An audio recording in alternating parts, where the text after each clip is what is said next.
De la gouvernance, là, c'est directement issu de ces problématiques d'organisation institutionnelle. Organiser la gouvernance, ça sert justement à résoudre les problématiques de découpage institutionnel, et c'est ce qui doit nous permettre d'arriver à organiser la décision collective.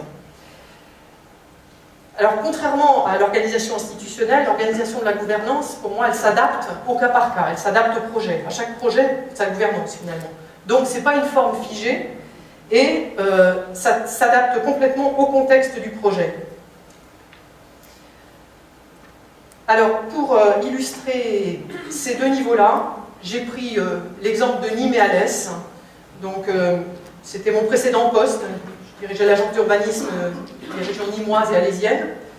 Et dans ce cadre-là, j'ai pu travailler sur différents projets, notamment des projets qui ont non seulement concerné chacune des communautés d'agglomération, mais également des projets qui ont mis en place la coopération entre les deux agglomérations. D'abord, petite précision, sur cette carte, vous voyez les deux territoires en rose sont les communautés d'agglomération qui comportent chacune un certain nombre de communes. Il y en a 27 sur le territoire de l'agglomération nîmoise, il y en a 17 sur la communauté d'agglomération d'Alès.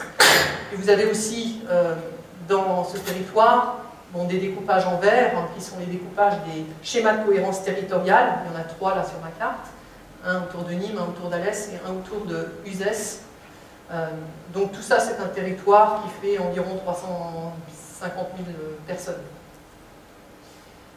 Enfin, le territoire en vert, c'est 500 000 personnes. Pardon. Et le territoire des deux communautés d'agglomération, plus le territoire intermédiaire, donc l'ensemble de la coopération entre les deux, c'est 350 000 personnes. Alors, petite précision également par rapport à ça, on voit donc que les deux communautés d'agglomération qui sont ici sur la carte, elles sont issues d'abord d'une réforme de l'organisation des collectivités en France. Je pense que c'est important de dire qu'en France, il y a eu que la France a été extrêmement imaginative au cours des 30 dernières années, ou 20 dernières années plutôt, pour dépasser le problème du découpage institutionnel. Et donc, on a eu dans les années 2000 des innovations qui étaient principalement la loi Chevènement, la loi SRU et la loi Voynet, qui ont permis de construire toute l'intercommunalité, qui ont permis de mettre en place justement la coopération entre les différentes collectivités, notamment entre les communes. La loi Chevènement, d'abord parce qu'elle a permis des regroupements de communes au niveau de communautés urbaines, communautés d'agglomération, communautés de communes, 3 types de communautés, avec non seulement des compétences qui ont été attribuées à ces communautés de façon obligatoire, mais également des moyens qui ont été attribués de façon obligatoire, avec la taxe professionnelle unique qui a été donnée à ces communautés. Donc pour les communautés d'agglomération, par exemple, ces 5 compétences qui sont obligatoires: le développement économique, l'aménagement, l'équilibre social de l'habitat, la politique de la ville et les transports urbains. Et puis donc il y a des compétences optionnelles qui peuvent également se prendre. Mais ça a vraiment changé la donne, puisque ça a donné les moyens à ces communautés de réaliser des projets pour la collectivité, avec un regard collectif sur un territoire plus grand que les communes.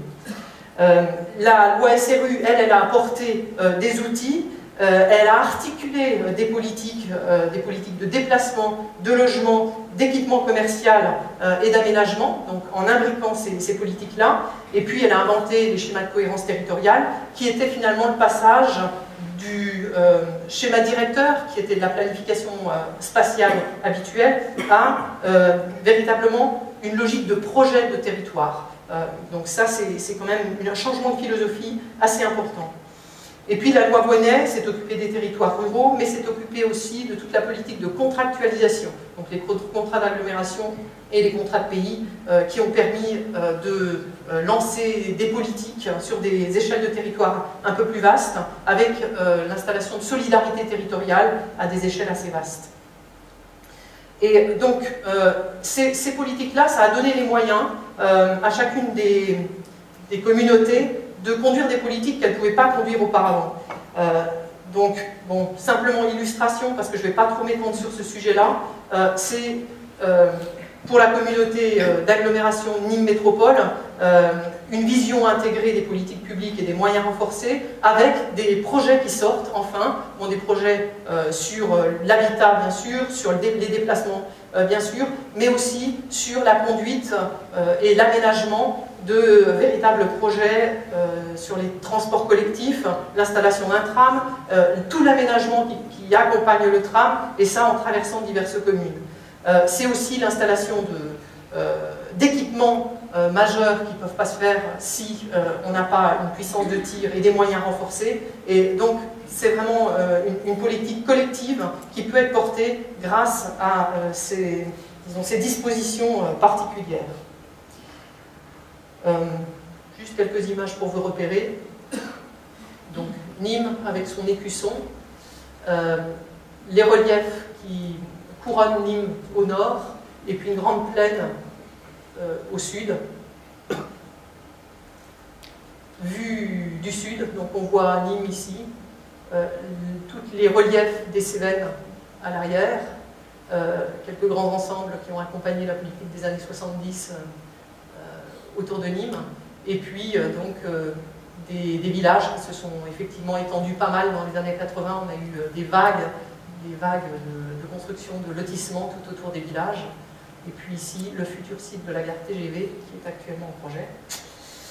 Et puis Alès, pour vous donner le décor complet, donc Alès qui est en une boucle du Gardon, avec donc un centre-ville qui était un centre-ville ancien, qui a été démoli pour reconstruire des grands ensembles qu'on voit ici au bord du Gardon, ce qui a été un désastre pour le patrimoine, mais bon, c'est fait. Et puis donc une ville qui se définit comme la porte des Cévennes, qui est un peu en cul-de-sac au fond du chemin entre Nîmes et Alès. Après, c'est les Cévennes. Donc c'est vraiment une ville qui vit très polarisée sur Nîmes, en fait. Le territoire intermédiaire entre les deux, donc qui ressemble à ça. Et puis donc un aperçu sur la porte des Cévennes que constitue Alès. Alors, par rapport à ces communautés d'agglos, ce qu'on peut dire quand même, c'est que en général, elles ont été impulsées avec des logiques de territoire qui étaient fondées sur ce qu'on appelait les aires urbaines et leur découpage. Donc c'est un périmètre qui est défini par le niveau de polarisation sur la ville-centre, hein. C'est en fonction du nombre d'emplois de gens qui travaillent dans la ville-centre.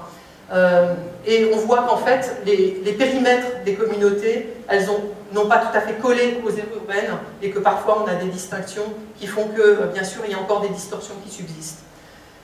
Et puis, ce qu'il faut expliquer, c'est que au-delà de ces périmètres, il reste des effets pervers, parce que c'est vrai que malheureusement, c'est pas parce qu'on a mis des périmètres de communautés que finalement on n'a pas des phénomènes au-delà des limites de ces communautés, des phénomènes d'étalement urbain, ou des phénomènes de mitage du paysage, ou des phénomènes de distorsion qui subsistent. Donc on n'a pas tout résolu néanmoins avec l'installation de ces périmètres de communautés. Donc à partir de ce moment-là, comment est-ce qu'on avance pour essayer de juguler un certain nombre de phénomènes urbains? C'est là qu'intervient la question de la gouvernance, et qu'on peut mettre en place des projets qui essayent d'organiser la gouvernance entre des collectivités qui n'ont pas forcément une emprise, ou qui n'ont pas forcément les moyens de faire en sorte qu'il ne se passe pas des phénomènes ennuyeux entre les deux. Alors, pour avoir peut-être posé simplement le cadre complet, un tout petit aperçu sur les problématiques de ce territoire. On voit ici, d'abord, première problématique de ce territoire, c'est une évolution démographique qui est extrêmement forte, hein, puisqu'on atteint près de 2% par an, et il y a des communes ici qui sont plutôt entre 4 et 10% d'augmentation de population par an, mais globalement, on a un territoire qui a forte pression démographique. Donc ce n'est pas la région lémanique qui a l'apanage de cette pression démographique sur le territoire du sud de la France. C'est vrai qu'on a à peu près les mêmes taux d'augmentation de population. Dire quand même que cette attractivité territoriale, c'est pas seulement les retraités qui vont dans le midi de la France, c'est aussi, on l'observe dans les évolutions démographiques, finalement une attractivité de gens qui sont dans les tranches 30, 50 ans, donc c'est des familles avec des gens qui travaillent, et la croissance démographique, elle a plutôt tendance à rajeunir la population, contrairement aux idées reçues qu'on pourrait avoir. Et puis